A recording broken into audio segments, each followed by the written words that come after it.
ڕوونکردنەوەی زیاتر بدەم لەو بارەوە کە ئێمە یەکێکی لە وڵاتین کە یەکێک لە وڵاتین لە پێشەنگ داین کە داعش ئێمە بگرێتە ئەمانت بۆیە دەبێ ئەو مەترسیە زۆر بەڕوونی و بۆ واقعی تێبگەین بۆیەشە پێویستە ئێستا ڕوبەڕووی داعش ببینەوە با بچینە سەر مەسەلەی یاسایبوونی هێرشەکان ئێمە یاسای تایبەتمانەیە لەو بارەیەوە و ئەوەی کە بڵاو کراوەتەوە یاسانەکەمەوە بنەمای یاسایی هەن بۆ ئەنجامدانی هێرشی سەربازی لە سووریا ئەمەش لە یاسای پارێزگاریکردن وەرگریکردن لە خۆ و هەروەها لە پەیماننامەی نەتەوە یەکگرتووەکان کە پێویستەکە هەمیشە بەریتانیا بەرگری لە خۆی بکە دەتوانێت پشتیوانی لە هاوپەیمان و دۆستەکانی خۆمانش بکەن و ئەو هاوپەیمانێتی کە هەیە لە ئاستی جیهانیدا بۆ ڕوبەڕووبوونەوەی سووریا عێراق حکوومەتێکی یاساییە و بنەمایەکی یاساییە هەیە بۆ ئەوەی کە ڕوبەڕووی داعش ببینەوە کە پێویستەکە ئەو چالەکانێک کە داعش لە ئێسادا هەیە کە لە عێراق و لە سووریا پەیوەندی زۆر ڕاستەوخۆیان بەیەکەوە هەروەها ئەسەد ناوێ و ناشتوانێت کە بتوانێت ڕوبەڕووی داعش ببێتەوە لە کاتێکدا بەردەوام هێرش دەکاتە سەر عێراق و هەروەها هێرشیش دەکاتە سەر ئێمە داعش بۆیە پێویستەکە هەروەها هاوپەیمانانی ئێمە هاوپەیمانانی ناودەوڵەتی گەشتونە تا بڕوایی کە پێویستەکە بە شێوەیەکی یاسایی بەرگری لە خۆمان بکەین بۆ ئەوەی داعش ئەوەندەی تر هێرش ئەنجام نەدا هەروەها ئەمەش وای کردووە بە پێی یاسایەکی ئەنجومەنی یاساییش کە 2400 کە جەخت دەکاتەوە لە سەرەوەی ئێمە دەتوانین بەرگری لە خۆمان بکەین تەواوی جیهان هەمووان لە یەک هەڵوێست ڕوبەڕووی داعش ببنەوە و دەیانەوێت یاسایەک بکەن کە لەو یاسایەدا هاتووە داعش یەکێک لە مەترسیە زۆر گەورەکانی ئاسایش و سەلامەتی جیهان و هەروەها پێویستەکە کە هەموو هەوڵێک بخەینە گەڕ بۆ ڕوبەڕووی کردە تیرۆریستەکانی داعش ببینەوە بەتایبەتی هەروەها لە پرۆژە یاساکەدا هاتووە کە لە ئێستادا ئەوان ناوچەیەکی زۆر ئارامیان بۆ خۆیان دروست کردووە لە هەریەکە لە سووریا و لە عێراقدا و کاتێک ئایا چ جۆرە هێزێکی زمینی یارمەتی دەردەبێت لە عێراقدا شتێک ڕووناکە هێزەکانی عێراقی بوونیانە هەروە هێزەکانی پێشمەرگەش کوردستانی یارمەتی ئەمەدەن لە عێراق بەڵام لە سووریا دۆخەکە ئاڵۆسە بەڵام بە پێی زانیارێنی کە پێم گەیشتووە نزیکەی 17,000 چەکداری ئۆپۆزیسیۆنێک کە هێزەکانی ئازادی سوپای ئازادی سووریان کاوان لەگەڵ ترۆریستاندانەوە دەتوانین هەمانجی لەگەڵ ئەواندا پێمەوە ڕوبەر داعش بین هەروەها هێزە کوردەکانیشان کە ئەوانیش جوانیویانە لە سووریا کۆمەڵێک ناوچە کۆنتترۆل بکەن و وەبی پارێزن و ئیدارەی ئەو ناوچانە بکەن ئێمە هەروەها چەندین هەوڵاتی مەدەنیان کە بوونێتە قوربانی کوردەکانی سووریا توانیویانە ئەو ناوچانە لە باکووری سووریا بپارێزن و ئێمەش دەتوانین چەندین ناوچە زیاتر بپارێزین لە نزیک کۆبانی کە ئەوان پاراستویانە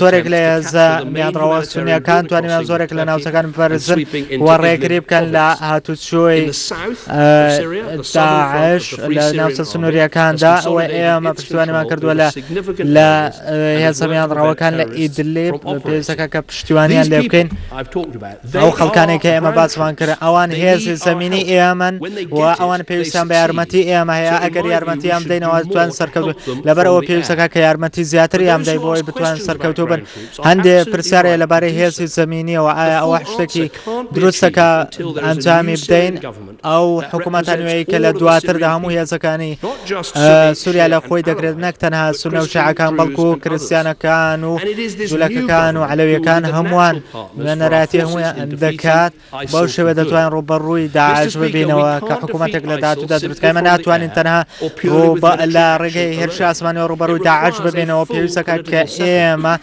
سەقامگیری سیاسی دروست بکەین بەڵام پرسیارەکەوەیە کە دەتوانین چاوەڕێی ئەو سەقامگیریە سیاسی بکەین بەر لەوەی هێرشەکانمان ئەنجام بدەین لە ڕاستیدا ناتوانین بوەستین بەر لەوەی هێرشەکانمان ئەنجام بدەین چاوەڕێی سەقامگیری سیاسی بکەین بەدڵنیایە و پێویستەکە کە ئێمە چوار ئامانجوانێ لە هێرشەکانمان لە ڕووی پلانێکی زۆر دروستمان هەیە بۆ ئەوەی کە هیچ کێشەیەک لە ناوخۆی بەرتانیا دروستەمێ هەروەها ڕوبەڕووی فکری توند و تیژ و داعش ببینەوە. دووەممان ئەوەیە کە پشتیوانی لە هێزە پشتیوانی لە پرۆسەی سیاسی و دیبلۆماسی بین و ناکرێت دەستبەرداری ئەو ئۆپراسیۆنانە ببین و چەندین هێزی ئەقلێمیە لە ناوچەکەدا تەنانەت ئێران و رووسیا.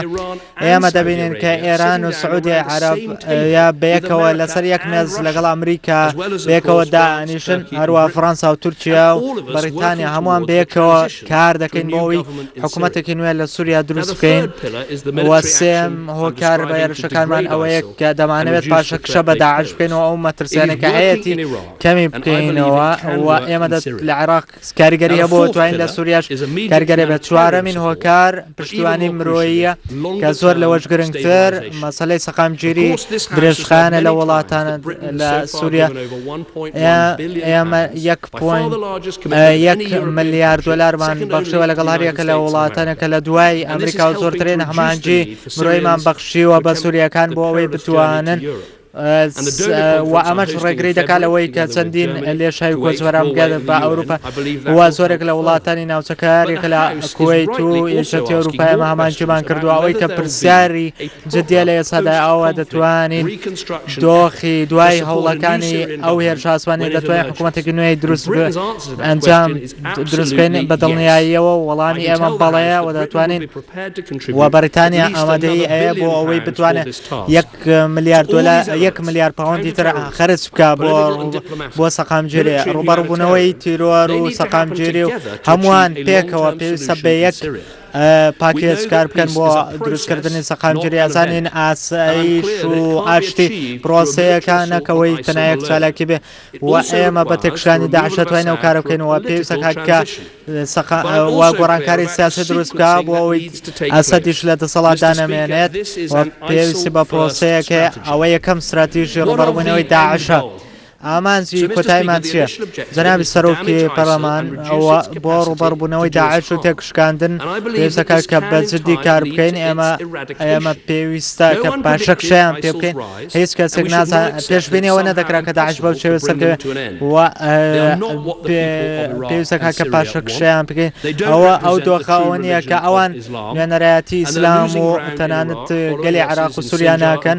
ئێمە چەند ناوچەیەکمان لە سنجار کۆنتترۆل کردوێتەوە. پێویستەکە لە ئالۆسی دۆخەکە پێویستمان بە هەم بە بەردەوامی و سەقامگیری هەیە و پێویستەکە بگەینە ئامانجی کۆتاییمان ئەوەیە لە هەرێکە لە عێراق و سووریا حکوومەتێکی سەقامگیرمانە بێ بۆی بتوانێت نوێنەراتی هەموو گەلی ئەو دوو وڵاتە بکە لە سووریا. پێویستەکە کە حکوومەتێکە بەبێ ئەساد و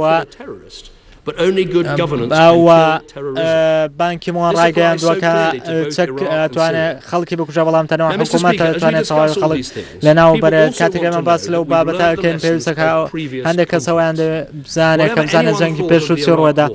هەر کەسێکە لە جەنگی عێراقدا بەشداری کرد بە ئاسانین کە چەندین ڕووداوی ناخۆش لە دوای جەنگی عێراقەوە ڕوویدا. ئێمە دووبارە ئەو هەڵانەی جەنگی عێراق ناکەینەوە. پرۆسەی سیاسی لە سووریا پێویستەکە کە بە سەرکردایەتێکی نوێ دروست بکرێ و بە ڕاگوزەریەکی سیاسی دروست بێت کە ئێمە پشتیوانیەکەین و ناکرێت کۆڕانکاری لەو دەوڵەتە بکەین.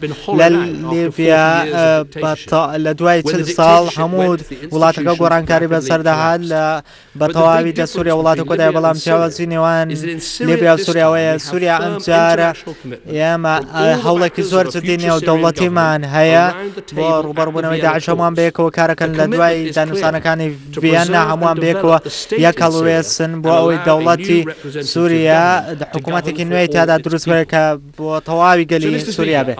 بەڵام جەنابی سەرۆک من تەواوی پرسیارە سەرەکیەکانم بەڵام بۆچی ئێستا بۆچی ئێمە ئایا شتێکی یاسای چی هێزێکی زمینی هەیە و ئامانجی سەرەکی و کۆتاییمان چێ پلانی داهاتوو بنیاتانەوەمان چێت.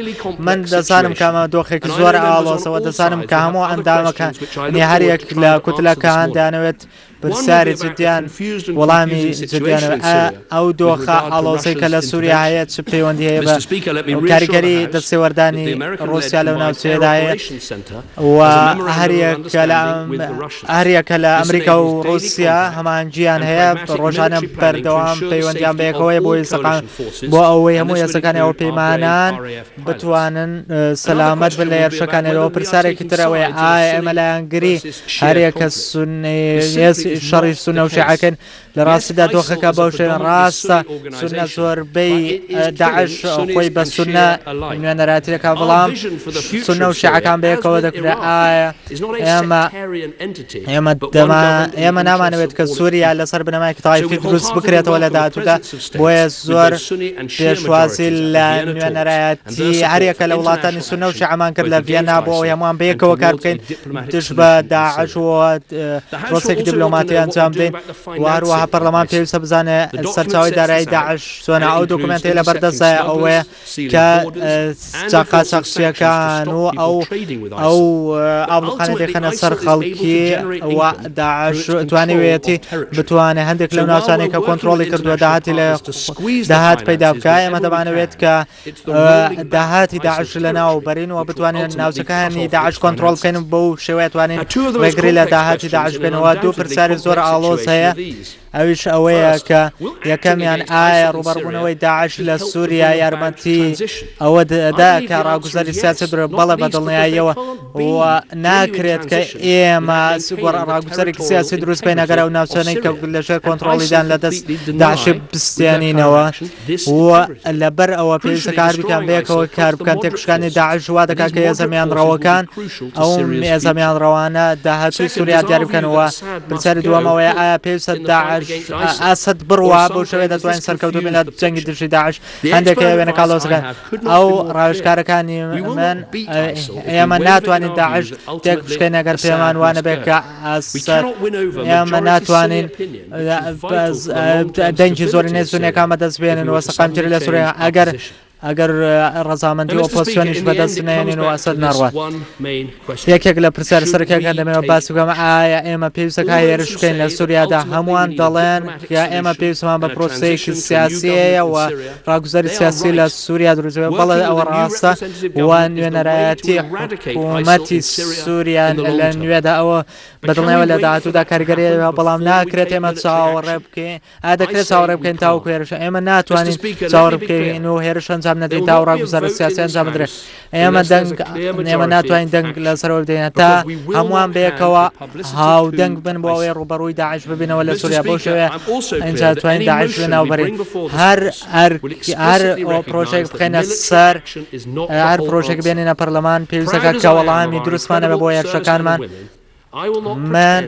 من وا پیشان نادەم یاخود من وەزیادڕەوی ناکەم لەو هێرشانێک کە ئێمە ئەنجامیەدەن و هەروەها ئەم کێشەیە زۆر بەکەم تەماشا ناکەم و ئەو مەترسیانەی کە هەن بەکەم تەماشای ناکەم کاتێک هێرش ئەنجام ئەدەین. بەڵام ئێمە ڕوبەڕووی مەترسێکی زۆر گەورە بووینەتەوە. وڵاتەکەمان پێویستە ڕوبەڕووی ئەو داعش ببینەوە لە ناو خاکی خۆیاندا و ئەوە بەرپرسیارەتی ئێمەیە سەقامگیری ئاسایشی ئێمە بەرپرسیارەتی ئێمەیە. بەریتانیا بەردەوام بەرپرسیاری لە بەهاکانی خۆی و شێوازیشیانی کردووە. پێویستە دووبارە ئەو کارە بکەینەوە. بۆیە ئەوەش پێشنیازەکەم بۆ پەرلەمانەکەمان. زۆر سپاس جەنابی سەرۆکی پەرلەمان، زۆر سپاس سەرۆکی